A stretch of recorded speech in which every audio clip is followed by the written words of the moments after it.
We moved to a new ward when I was 13, and I discovered masturbation shortly after that. I didn't discuss it with anyone, but I gleaned enough context around the topic from friends and the church's teachings on sex that I felt guilty and felt the only way to repent was through confession to the bishop. I had a regularly scheduled priesthood advancement interview with the bishop before my 14th birthday. I hardly knew the bishop. He was old and unapproachable. I felt very nervous, but I mustered up the courage to tell him that I played with myself. He looked at me sternly and told me it was called masturbation and that it was a sin. He asked when it started and how often I did it. I said it was an accident in the shower about 9 months previous, and it was often since then. Out of the blue he asked if I was masturbating with other boys. I was shocked. No, I was not.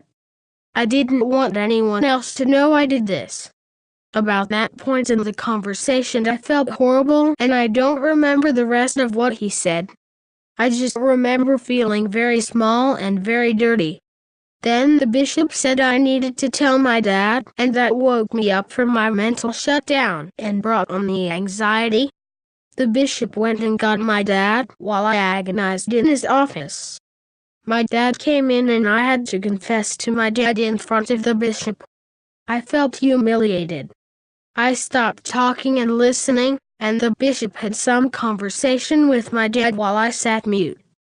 My dad drove me home and we went to my parents' room where he told my mom. I was already sobbing uncontrollably when we got in the room. I don't remember what my mom said either. Just that she sat by me on the bed and comforted me. And my dad disappeared. I have a vague recollection of him pulling away and being behind me on the other side of the room. The unspoken message I internalized from the bishop and my dad was that I was gross and disgusting and didn't deserve their love or acceptance. We moved again, and in one of my bishop interviews I confessed because I had been masturbating. Eventually the bishop gave me a printout titled Steps to Overcoming Masturbation. He specifically pointed out the suggestions of sleep with your hand tied to the bedpost, and a segment touting a very effective technique called diversion therapy, followed by the suggestion that when you feel the urge, think of having to bathe in a bathtub full of worms, and eating several of them as you do the act. I tried these things a lot. They didn't help me stop. But they were extremely damaging to my sense of self and planted in my mind the idea that I was disgusting and awful. I had deep depression throughout high school over this. There were times when I would prefer to stay in bed all day and not face the world. Until my mom dragged me out of bed. I got into an obsessive cycle with masturbation.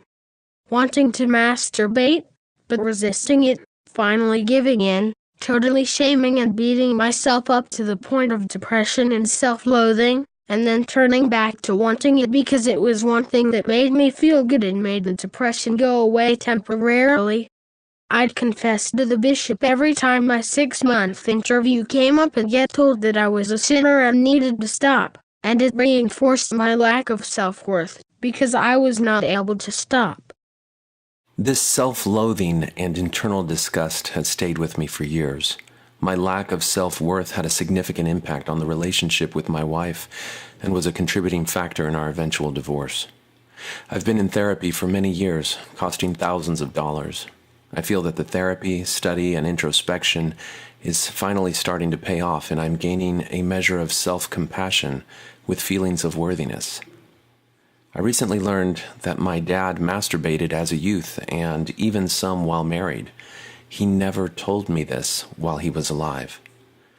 I can't confirm by asking him, so I can only imagine he had been through similar experiences of shaming and self-loathing that I went through, and it kept him silent. He missed an opportunity to normalize my behavior and provide me with a measure of love, compassion, and empathy that I was desperate to have as a youth, but only found years later as an adult. My kids will not get the same treatment that I received.